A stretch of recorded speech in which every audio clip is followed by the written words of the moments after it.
बिस्मिल्लाहिर्रहमानिर्रहीम। शुरू अल्लाह के नाम से जो बड़ा मेहरबान और नहायत रहम वाला है। आज मैं आपके साथ ऑपरेटिंग सिस्टम का जो है हैंडमेड में नोट्स हैं वो शेयर कर रही हूँ और उनका पार्ट 1 है। ये थोड़े डिटेल नोट्स होंगे, तो इसमें हो सकता है कि 5-6 वीडियोस जो हैं वो आएँ और फिर ये पूरे हों, क्योंकि मैं नहीं चाहती कि बहुत लंबी लंबी वीडियोस हों। तो इसमें जो है मैंने ये डिफरेंट जो लेक्चर्स हैं वो ऑनलाइन लिए हैं और उनसे जो मैंने नोट्स बनाए वो मैं आपके साथ शेयर कर रही हूँ। इसमें जो पहला है पेज है उस पर मैंने डिस्कस किया हुआ है सिलेबस ऑफ ऑपरेटिंग सिस्टम। इसमें बेसिक इंट्रोडक्शन है, प्रोसेस शेड्यूलिंग ये बहुत अहम है। उसके बाद प्रोसेस सिंक्रोनाइजेशन है, डेडलॉक एंड थ्रेड्स है, मेमोरी मैनेजमेंट है, शेड्यूलिंग है। शेड्यूलिंग में भी जिसमें ये स्टार लगे हुए हैं इसका मतलब है कि ये वाला टॉपिक ज़्यादा इंपॉर्टेंट है। फाइल मैनेजमेंट है और सिक्योरिटी है।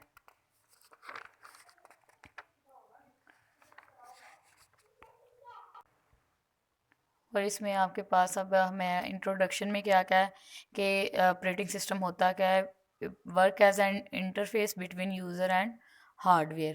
तो ये डायग्राम से ही आपको पता चल रहा है कि ऑपरेटिंग सिस्टम दरमियान में आता है एप्लीकेशन और हार्डवेयर के बीच में एज अ इंटरफेस काम करता है। तो सबसे पहला जो ऑपरेटिंग सिस्टम था वो माइक्रोसॉफ्ट ने बनाया था, ठीक है। उसके बाद ऑपरेटिंग सिस्टम का प्राइमरी गोल क्या होता है कि कन्वीनियंस देना। लिनक्स का जो होता है वो ऑपरेटिंग सिस्टम वो सबसे हाई थ्रोपुट देता है। थ्रोपुट क्या होता है? प्रोसेस रन पर पर यूनिट टाइम। उसके बाद है जो है मैकिन्टॉश का, एप्पल का जो है ऑपरेटिंग सिस्टम है। और फंक्शनैलिटीज़ ऑफ ऑपरेटिंग सिस्टम की फंक्शनैलिटीज़ क्या क्या है? रिसोर्स गवर्नर करता है, मैनेजिंग का काम करता है, स्टोरेज मैनेजमेंट करता है, प्रोसेस को मैनेज करता है। प्रोसेस को कैसे मैनेज करता है कि प्रोग्राम कोई भी है वो सेव है, फिर वो एग्जीक्यूट कैसे होगा, सीपीयू को कब मिलेगा, ये सारा कुछ ऑपरेटिंग सिस्टम ही देखता है। और स्टोरेज मैनेजमेंट में हम जो है वो NFS फाइनाइट आइटोमेटा और नॉन CIFS है। जितना भी डेटा है इसको HD में कैसे स्टोर करेंगे हार्ड डिस्क, और वो FS करेगा, वो कौन करेगा? फाइनाइट सिस्टम जो है वो हमारा करता है, ठीक है। उसके बाद ये सिक्योरिटी है इसकी, और ये प्राइवेसी पे भी काम करता है ऑपरेटिंग सिस्टम। इसके अलावा जो है रैम के अंदर अगर कोई प्रोसेस अपने सेगमेंट अपने स्कोप से बाहर है, किसी को कॉल करता है तो वो ब्लॉक हो जाता है। उसके बाद ऑपरेटिंग सिस्टम की टाइप्स हैं, ये उनके नाम हैं, इन सब के बारे में आप इंडिविजुअली पढ़ भी सकते हैं, लेकिन मैंने हर एक के ऊपर थोड़ा थोड़ा जो मतलब बेसिक हमारी हो सकती है जितनी की ज़रूरी है मुझे लगी, तो वो मैंने उसके मुताबिक नोट्स बनाए। पहले मैं इसी में बनाने लगी थी तो वो मुझे इसमें बहुत ज़्यादा जो है वो समझना, तो इसलिए मैंने इनको अलग-अलग जो है ना इनका नेक्स्ट आगे जो है ना वो आपके साथ डिस्कस करने की कोशिश की। वाला ऑपरेटिंग सिस्टम क्या होता था, ये 1960s में आया था बैच ऑपरेटिंग सिस्टम। और इसमें क्या होता था कि वो अपना प्रोग्राम लिख के ना तो किसी डिस्क पे, टेप पे, मैग्नेटिक ड्राइव पे वो मतलब अपना प्रोग्राम रख के तो वो किसी ऑपरेटर को देते थे। किसी कंपनीज़ ने बनाए थे, हर एक के पास प्रोसेसर नहीं था तो CPU नहीं था, तो वो जाते थे अपना प्रोग्राम जमा कराते थे, उसकी आउटपुट एक दिन में, एक घंटे में, या जब भी उनको मिलेगी तो वो उसकी आउटपुट भी खुद ही लेने जाते थे, ठीक है। लेकिन इसमें ऑपरेटर क्या करता था कि उन सबके बैजेस बना देता था, बैच 1, बैच 2 और बैच 3, और ऐसे काम चलता था। अब उसके बाद ये जो है मल्टी ऑपरेटिंग सिस्टम आ गया। मल्टी ऑपरेटिंग सिस्टम में दो तरह के होते हैं, एक मल्टी प्रोग्राम होता है और एक मल्टी टास्किंग। इसमें बहुत ज़्यादा कन्फ्यूजन स्टूडेंट्स को रहती है, तो ये मैंने उर्दू में सारा लिखा है कि आपको समझ आ जाए कि हम क्या करते हैं। प्रोग्राम्स को हम जब P1 रैम से निकाल के तो रैम में आते हैं, ये सारे प्रोसेस जब भी आते हैं तो वो रैम में आते हैं। रैम के बाद वो नेक्स्ट CPU को अलॉट होते हैं कि 1 बाय 1 जाते हैं। और मल्टी टास्किंग और मल्टी प्रोग्रामिंग का जो है वो मैंने बड़ा कोशिश किया कि आपको समझ आ जाए। इसके बाद भी अगर आपको कोई मसला हो तो आप मुझे कमेंट करके पूछ सकते हैं। इसकी एग्जांपल इन दोनों की सिंपल यही है कि हमने एक क्लास में 5 तालिब इल्म है और हर एक के पास 5-5 सवाल हैं।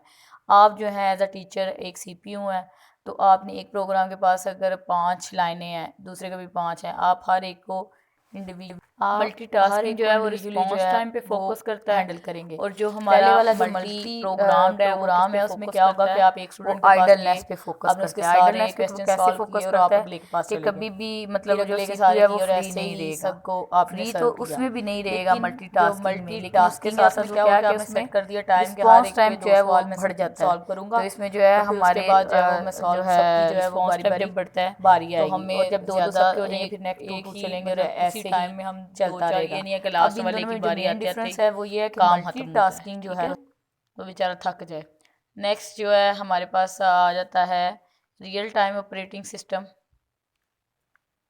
अब रियल टाइम ऑपरेटिंग सिस्टम की दो टाइप्स हैं, एक सॉफ्ट और रियल टाइम ऑपरेटिंग सिस्टम होते हैं, एक हार्ड। सॉफ्ट में ये होता है कि हम डिले जो है टाइम इस पे ये फोकस करता है, डिले जो है बियर कर सकते हैं कि नहीं। जैसे लिटिल डिले हम गेमिंग में और स्ट्रीमिंग में कर सकते हैं, लेकिन मिसाइल में हम डिले बिल्कुल भी बर्दाश्त नहीं कर सकते कि हम बम कहीं और फेंकें और वो 5 सेकंड बाद के उस टाइम के अलावा वो कहीं और जो है वो उसकी जो है उस टाइम के अलावा वो कहीं फेंका जाए।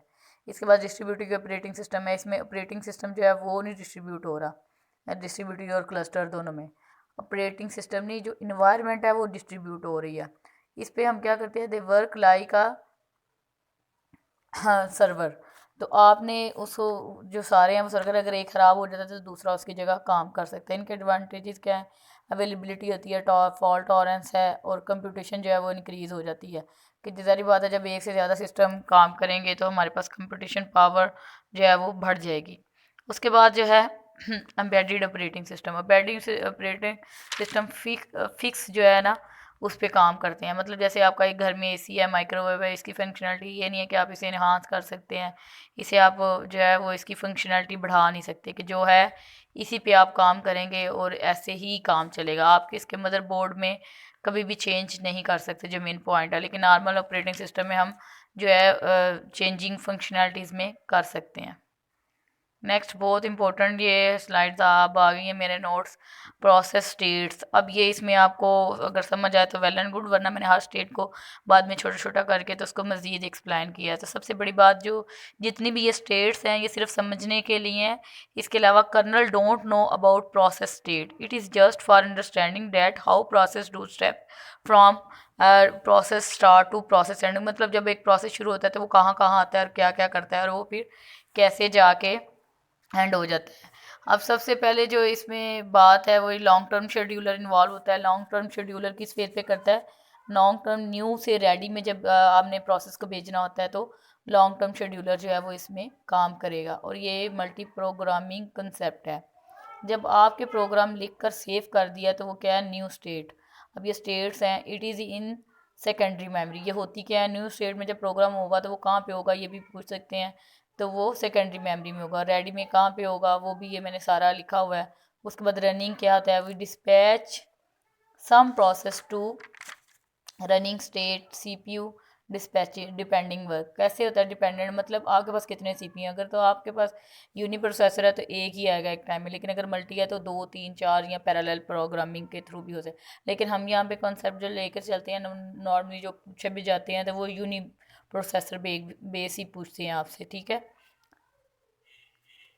अब इसमें टर्मिनेट वाले में क्या होता है कि जब प्रोग्राम ने अगर टर्मिनेट हो गया तो उसने जितनी भी रैम ने उसको जो एड्रेस दिया हुआ था, जो रिसोर्सेज दिए थे, वो सारे उसे वापस ले लेता है। अब इसके बाद प्रायोरिटी, अगर कोई, अब ये मतलब जो बेसिक स्टेट्स के अलावा जो एडिशनल स्टेट्स हैं उसके बारे में बात हो रही है। प्रायोरिटी, अगर कोई हाई प्रायोरिटी आ जाता है तो क्या करते हैं हम कि रनिंग स्टेट से उसको वापस जो है जो चल रहा होता है उसे रेडी में भेजते हैं, जो हाई प्रायोरिटी वाला आता है उसे सर्व करना है शुरू करते हैं। टाइम कंटेम राउंड रॉबिन में इस्तेमाल होता है ये। अब स्टेट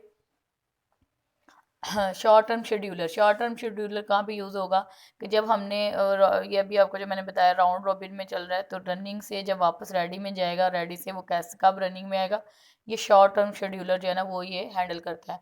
और ये आपस में नॉन प्रिएम्प्टिव जो है ये अप्रोच जो है वो फॉलो कर रहे हैं। अब इसमें जो है नेक्स्ट जो है वेट में कब आएगा, और ये इसमें जो चल रहा है वो आपको मैंने शो कर दिया है। अब इसमें वेट और ब्लॉक सेट कब आएगी। If process need to read write to कुछ फंक्शन करवाना, इनपुट आउटपुट करवाना चाहते तो उसे वापस हम भेज देंगे कि जाओ तुम जाके उसमें सेकेंडरी मेमोरी में बैठो और वहाँ जो तुमने अपना काम करना है। इसकी मिसाल वैसे ही है जैसे आप मार्केट में जाते हैं, बिल देते हुए आपको याद आ जाए मुझे कोई नई चीज़ खरीदनी है तो कैशियर आपको भेजेगा, लेकिन वापस आके ये नहीं है कि आप वेट से डायरेक्ट जो है वो रनिंग में चले जाएंगे।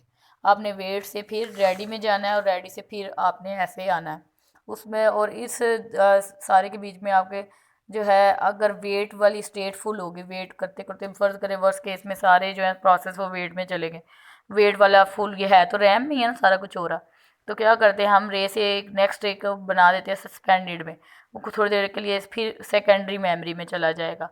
और ये सब कुछ कौन हैंडल करता है, मिड टर्म शेड्यूलर या मीडियम टर्म शेड्यूलर। अब नेक्स्ट ये रेडी क्यू अगर फुल हो गई है तो रेडी से भी कहाँ जाएगा, सस्पेंडेड रेडी में, और ये भी मिड टर्म शेड्यूलर ही करेगा। और अगर फर्ज करें सस्पेंडेड से वो बार बार वेट में जाने की कोशिश कर रहा है तो वो कहाँ जाएगा, वेट में जाने की कोशिश कर रहा है तो वो वेट में अगर उसे जगह नहीं मिल रही तो उसे हम सस्पेंडेड रेडी में भेज देंगे। तो ये अगर आप अपने टास्क मैनेजर अपने कंप्यूटर का खोले उसमें भी आपको शो हो जाता है। और अगर आप लिनक्स यूज़ कर रहे हैं तो उसमें जो PS की कमांड है वो आपको बताती है कि प्रोसेस क्या कर रहा है इस वक्त। थैंक यू वेरी मच आपका ये वीडियो देखने के लिए। और अगर आप चाहते हैं कि मैं ऐसे ही आपके लिए हेल्पिंग मटेरियल प्रोवाइड करती रहूँ तो काइंडली आप मेरे चैनल को लाइक करें, सब्सक्राइब करें, इस वीडियो को ज़्यादा से ज़्यादा शेयर करें और कमेंट करके ज़रूर बताएं कि आपको मेरे नोट्स कैसे लगे।